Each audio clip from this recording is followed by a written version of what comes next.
been quite a while since I last did a video about this particular thing. Since I did the last video, I've not been very well, so it's been a bit of a tricky old time. But and obviously in the meantime, as part of trying to get better, trying to feel a bit better, I obviously, as you can probably imagine, finished building the boat. So I've kind of cheekily skipped a few steps there, but I'm going to try and make up for that now by going over the whole finished model and talking about it in a bit more detail and so on and so forth. So yeah, I hope I can be forgiven for skipping a couple of steps. I mean, if people want it, then obviously what I can do is, I suppose I could dismantle the stern completely and rebuild it again. Happy to do that if really necessary. But we'll see how it goes. So the ship is finished, because once I've got Lego, I can't really not. It's just one of those things.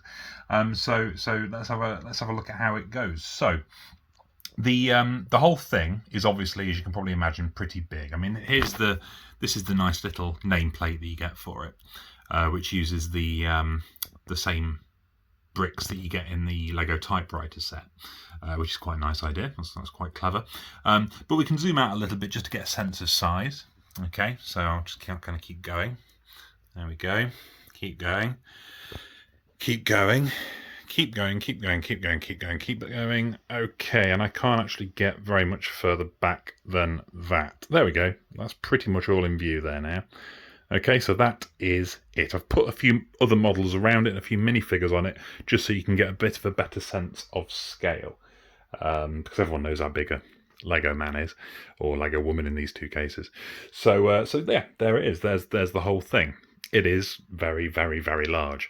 I don't have anywhere to put it in the house, apart from on the floor in this room, because I can't fit it on any of my desks or anything, because there's just no space.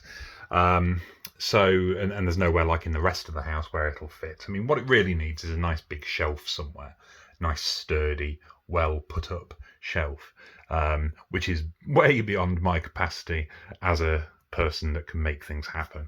So especially in a rented house, I can't just go around putting shelves up willy-nilly, especially if there's a likelihood they're going to tear themselves off the wall. So it'll just have to live on the floor of this room for the time being, I think.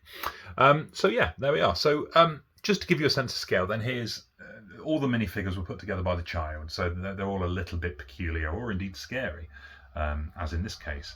I don't know why this one's holding a pink umbrella, but I didn't ask any questions. But that's how big we're talking. Okay, so that's the size of a funnel next to a Lego figure.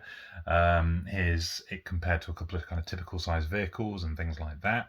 A tractor, train, it's very big. It's the same scale as the Statue of Liberty, which I think is very nice. Obviously, in reality, if this were real, which obviously it isn't, but if it was, this would be up on a bit higher, because it would, it's on an island, and there's a bit more of a plinth on the actual real Statue of Liberty than just that bit there. But it's the same scale, so you get a nice sense of size there. Okay, something that I actually think is really, really good at establishing the size of things on the model itself. There's a couple of things really. One is the little doorways and stuff that you find all over the place. So this is going into the bridge here. Oh, there's the bridge. This bit here is the bridge. Okay, that's where the steering wheel, if you like, was. So the size of the doors leading in there obviously gives you a sense of scale. The size of the lifeboats too. Remember these could hold 60 odd people.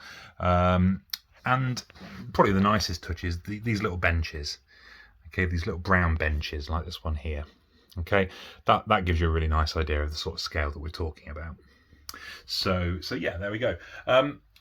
So what can we say really about the whole model, other than, it's obviously a triumph. There's no two ways about it. I think Lego have outdone themselves to an enormous degree with this. Obviously, it's got its downsides to an extent. That's a bit bent. It is very expensive, obviously, which puts it out of reach for the vast majority of people, which is always a bit of a problem with the bigger Lego sets. Obviously, Lego costs money. Each brick costs a certain amount of money, so there's not a huge amount that you can do about it, other than kind of beg Lego, I suppose, to keep doing this. Sure, keep making really good models for those lucky few who can get them But you know, don't forget the people who have got a more normal kind of budget. You know, don't forget the fact that people, you know, for a lot of people, you know, it's this kind of thing is just way, you know, out of reach. So you know, keep putting effort into those smaller sets. You know, don't go all in on the big stuff, because it's quite alienating, I think. But you know, anyway, this scale, this is the scale they decided to make it at. I never expected them in a million years. When I heard the rumours that they were doing a Titanic model, I never expected in a million years that they would go for this scale. I thought they'd do something much smaller, you know, way tinier, probably more along the lines of the kind of scale that this thing is built at, the Empire State Building. I mean, I can't think off the top of my head exactly how big it would have been at that scale, but probably about as long as this bit of train track. Maybe about that, kind of. That's what I thought they'd do. You know, probably sell it for about £60, almost like a ship-based version of their architecture line, which these two are part of. You can tell their architecture line because they've got the, you know, the thing with the little label on.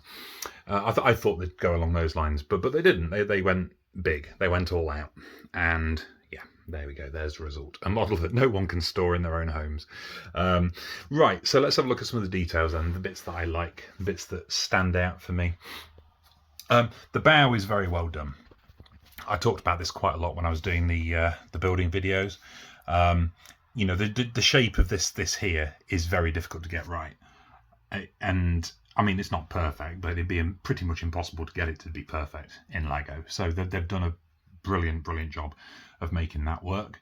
The level of detail and the fact that these people clearly know the Titanic very well is clear, because you know, everything from the third anchor in here, the anchor crane as well, the chains, the covers for the cargo holds, even the porthole positioning and things like that here, the bridge wings on either side, it's all, you know, absolutely spot on. You know, they've clearly pored over the blueprints of the ship to try and get this right. So I'm a big fan of the bow. I think it looks great. You know, if it could have had that slight curve, you know, like I said in the earlier video, like a Gothic window, then that would have been fantastic. But as I say, I don't actually think that's possible in Lego at all. You know, you can only do what's possible. I mean, you know, and if it involves having to create huge new bricks that are only going to be ever used for this one model, then that's not really a road we want to go down anyway. So yeah, fair enough. Moving back down the superstructure, I like the use of the little lattice windows. I think that adds a nice touch to it. If I remember rightly, I think this would be around about where the gymnasium was, I think. And I think the lifeboats and the funnels and all of that kind of upper decoration, if you like, is done very well. It's all the, you know, the right colour scheme is there. The size of everything is right. You got the rigging, which I didn't expect them to do, especially the support stays around each funnel. I think that's a really nice touch. And even little things like this, like the this is meant to be the dome above the forward grand staircase. That's the famous one. That's the one that's in the film a lot. You've got the aft grand staircase too, which is very similar, but doesn't go down quite as far into the ship because of the engines were directly below it, so it didn't have anywhere below to go to. So yeah, that's a really nice touch as well. Going, you know, down to the detail of how they actually did the hull, I think the portholes are great. The way they've done them with these, each one of these pieces is one of the let's see if I can pull them out. There we go. So this is what it is. So it's two of these black braces, which are used usually on the back of a minifigure. So that's the neck hole for a minifigure, just one of those, like that. Okay, and then it allows you to put things on the back of a minifigure. So that, you know, they were used to make the proton packs for the Ghostbusters and things like that. So they've taken two of those, they've put a sloped tile on there, and then you just clip it into place. They've got a white brick with one of those round 2x1 pieces on it, so you can kind of see white through there to give the impression of glass. You squeeze that in, and it just has this lovely effect of making it look panelled, like, you know, beaten iron plates, which really isn't far off what the actual hull looked like for the real ship. You know, it it's odd. They've managed to recreate a real feature of the texture of the hull in a really good way there, without seemingly having to try very hard, which is pretty impressive. So good for them. Moving towards the back, if I just move the tractor, you've got the engines. Okay, the engines obviously are in here somewhere, and then you've got the screws, the propellers if you like, on the end of their shafts, and the rudder there as well. Okay, so all three propellers or screws are present and correct as they should be, so that's nice. On the stern, you've got fantastic detail. You've got all the many cranes, 6 cranes in total, which, you know, seems a bit like overkill to be quite honest, but I mean it's accurate.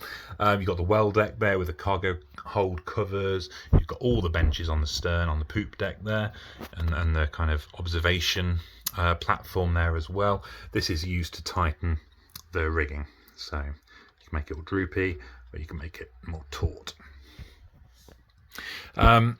Moving on to the back of the superstructure, it's a very complex area of the ship, this, and I think they've done a great job in capturing it.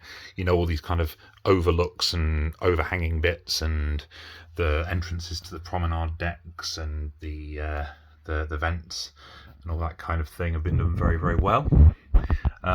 So I think what we'll do now is break it apart. So you do this. There's 2 points in the ship, this one here and this one here, where there are kind of keys that you lift out to enable you to separate the bits of the ship. Okay, so if I do that now, that's what it looks like. Okay, so you take that out, and that enables you to open up the ship. So once we split it open, you get a good look at the engines. Okay, so they've put in both reciprocating engines. These are the steam engines in here.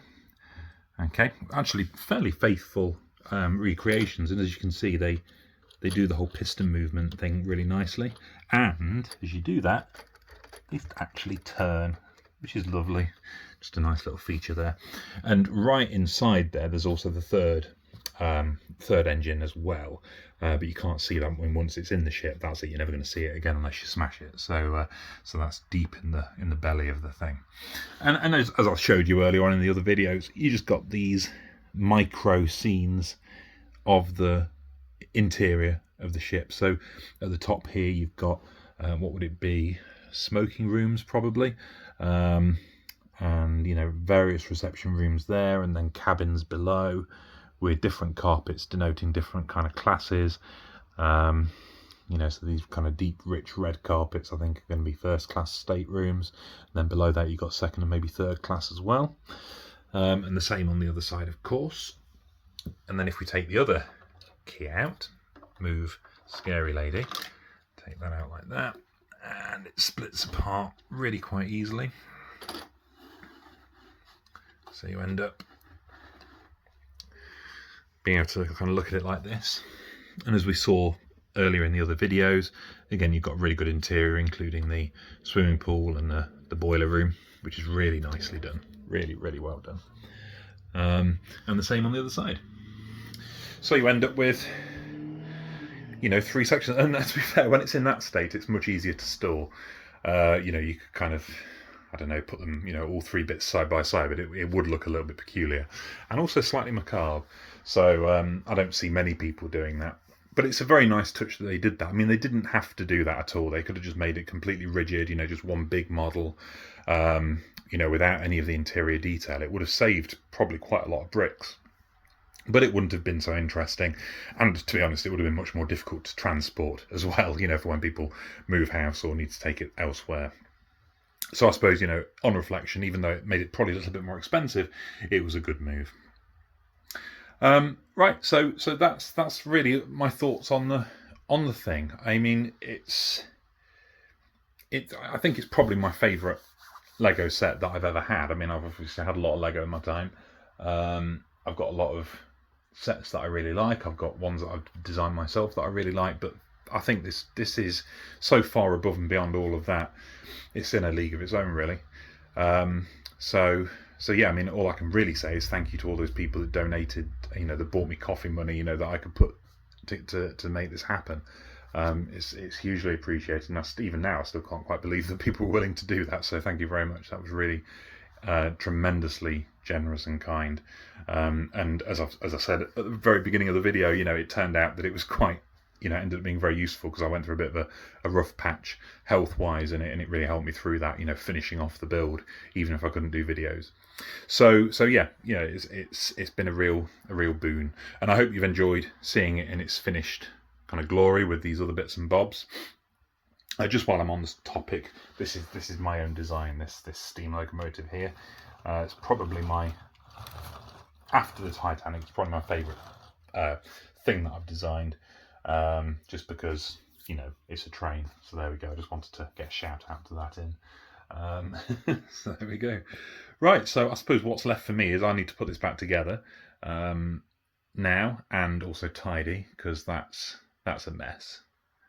It just looks like absolute carnage over there, like multiple vehicle disaster area. You've got an aeroplane falling out of the sky on top of a police station, I think, and various other vehicles just in various states of destruction. So yeah, that needs sorting out. And I'll put all this stuff back. So yeah, thank you very much. I hope you enjoyed the video, and I'll be doing some more autism based videos very soon. Now I'm feeling a little bit better. Okay, thanks, bye.